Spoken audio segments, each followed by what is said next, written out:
ಭಾರತದ 15 ನಗರಗಳ ಮೇಲೆ ಪಾಕಿಸ್ತಾನ ದಾಳಿಯನ್ನು ನಡೆಸೋದಕ್ಕೆ ಪ್ಲಾನ್ ಅನ್ನು ಮಾಡ್ಕೊಂಡಿತ್ತು. ಭಾರತ ಆಪರೇಷನ್ ಸಿಂಧೂರ ನಡೆಸಿದ ನಂತರ ಭಾರತದ 16 ಮಂದಿ ಅಮಾಯಕ ನಾಗರಿಕರನ್ನ ಟಾರ್ಗೆಟ್ ಮಾಡಿ ಪಾಕಿಸ್ತಾನ ಅಪ್ರಚೋದಿತವಾದಂತಹ ದಾಳಿಯನ್ನು ಮಾಡಿತ್ತು. ಭಾರತವನ್ನು ಈ ಸ್ವರೂಪದಲ್ಲಿ, ಭಾರತೀಯರ ಮೇಲೆ ಈ ರೀತಿ ಸ್ವರೂಪದಲ್ಲಿ ದಾಳಿಯನ್ನು ನಡೆಸಿರ್ತಕ್ಕಂತಹ ಪಾಕಿಸ್ತಾನಕ್ಕೆ ಸರಿಯಾದಂತಹ ಪಾಠ ಕಲಿಸುವಂತಹ ನಿಟ್ಟಿನಲ್ಲಿ ಮೊದಲು ಉಗ್ರರ ನೆಲೆಗಳನ್ನು ಧ್ವಂಸ ಮಾಡಲಾಗಿತ್ತು.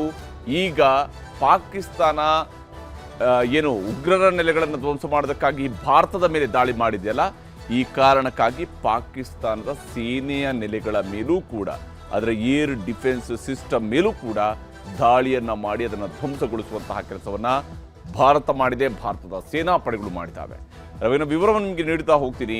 ಅದಕ್ಕಿಂತ ಮುಂಚಿತವಾಗಿ ಈ ಹೊತ್ತಿನ ಹೆಡ್ಲೈನ್ಸ್ ಅನ್ನು ತೋರಿಸ್ತೀನಿ.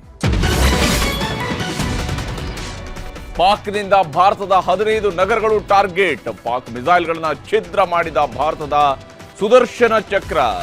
ಸಿಂಧೂರ್ 2.0ಗೆ ಪಾಕಿಸ್ತಾನ ಶೇಕ್. ಉಗ್ರರ ಮೇಲಿನ ದಾಳಿ ಬಳಿಕ ಸೇನೆ ಮೇಲೆ ಭಾರತ ದಾಳಿ. ಲಾಹೋರ್ ಏರ್ ಡಿಫೆನ್ಸ್ ಸಿಸ್ಟಮ್ ಧ್ವಂಸ ಮಾಡಿದ ಭಾರತೀಯ ಸೇನೆ. ಪಾಕಿಸ್ತಾನದ ಡ್ರೋನ್ ಮಿಸೈಲ್ಗಳು ನಾಶ.